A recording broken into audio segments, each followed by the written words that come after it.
What's up, guys? Welcome back to the channel, and today I want to talk about the Big Three Miami Heat that played together from 2011 till 2014.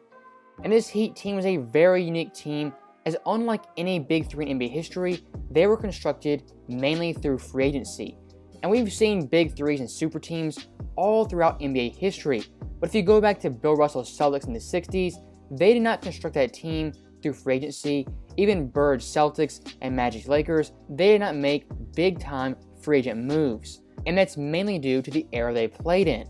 And that's why this Heat team in the modern era is so important, because they ushered in the era of the free agent super team, and they set the blueprint for teams like the KD Warriors, and even most recent teams like the KD Nets with James Harden and Kyrie Irving. Now, getting back to the Miami Heat, and my main point of this video is to explain to you guys why the Big Three Heat are overrated and they were a massive disappointment. Now, hearing someone say that, it may be a shock. And when I first started thinking about it, I said, no way. That Heat team was not a disappointment. They weren't overrated. But the more I looked into it, I started to kind of agree that yes, that Heat team, they were definitely overrated and they did not meet their expectations.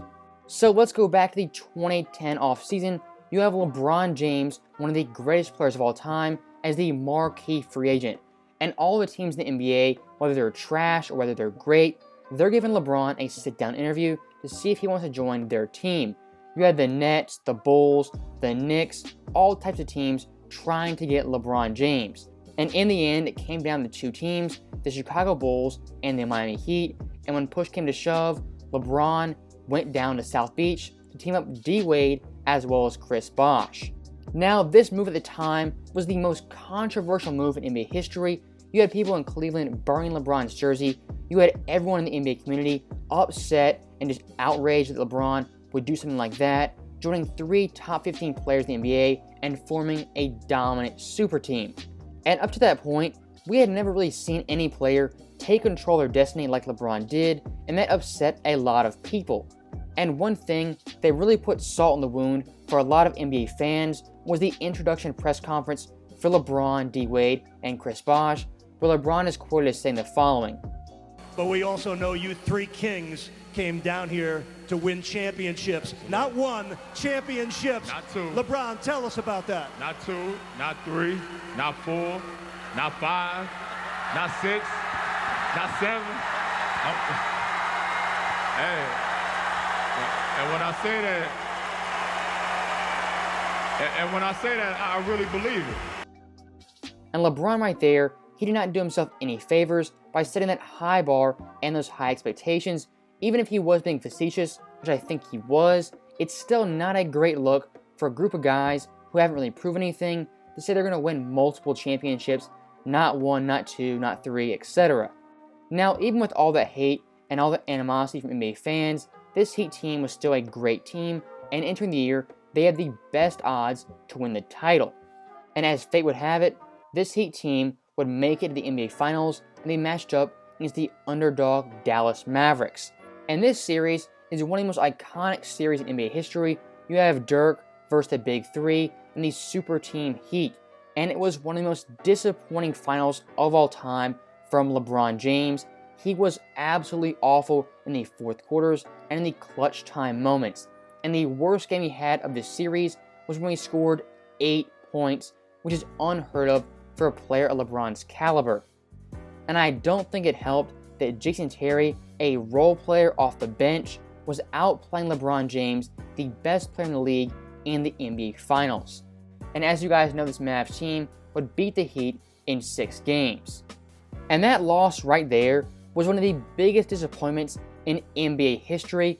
A super team forming together like that and losing to the underdog and unexpected champions in the Dallas Mavericks was absolutely unheard of. And it was the biggest upset in the finals since Detroit beat LA in the 2004 finals. And I think in NBA history, the Mavs upset is probably the biggest upset ever. Now, to LeBron and the Heat's credit, they would come back the next 2 years and they would repeat as NBA champions, giving them 2 championships. And I don't want to take anything away from winning 2 championships, because that is a great accomplishment that very few players can do. But once again, I want to give some perspective. This Heat's team's expectations entering 2011 was that they were going to win multiple championships. That means 3 at the minimum. And only winning 2 was a big disappointment on its own. In the 2014 finals, once again, it would be a very disappointing show from this Heat team, as LeBron was really the only good player in this series. D-Wade played like trash, Chris Bosh, he was average, and Ray Allen, he was hit or miss from game to game, and the Heat got absolutely blown off the floor by the 2014 Spurs. So that right there was kind of the quick overlay of the Big 3 Miami Heat. They won 2 championships, and they lost 2 finals, and they made 4 finals. And at face value, for any NBA franchise, that's a great accomplishment. But for this Miami Heat team, that was disappointing, and that was underachieving. And I think the way the Heat lost in 2011 and 2014, getting absolutely clowned by the Mavs and the Spurs, that should be unacceptable for a team that had such high expectations. Now, I can already imagine how a lot of people are going to take this video. They're going to take it as me just slandering LeBron James and just saying he's absolutely garbage and that his time in Miami, it meant absolutely nothing and he's so overrated and he's not a good player. When in reality, this video actually is going to help LeBron James' case and help you guys understand that it wasn't all LeBron's shoulders and that D-Wade and Chris Bosh, they really kind of declined in the later years of this Big 3, especially D-Wade, as in the 2012 playoffs, he was not playing up to D-Wade standards, and the 2014 playoffs, he really started to fall off a cliff, and that was a big reason this Heat team did not perform well in the 2014 finals.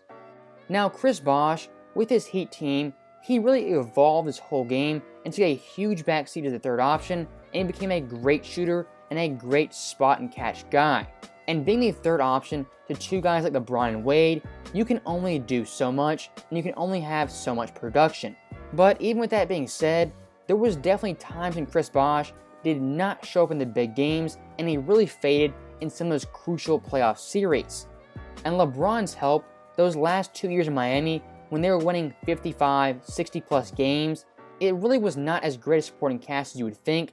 Yes, they had 2 Hall of Famers in Chris Bosh and D-Wade, and they had good role players like Shane Battier and Ray Allen, but outside of that, you had a lot of guys who were on the downside of their careers or really young, inexperienced rookies who didn't contribute much. Now, real quick, just getting back to the expectations for this Heat team and how they didn't reach them, entering 2011, I cannot stress this enough. This Heat team was supposed to dominate the NBA for basically 5 years at the minimum and win at least 3 championships. Not 1, not 2, not 3, not 4, not 5, you know how it goes.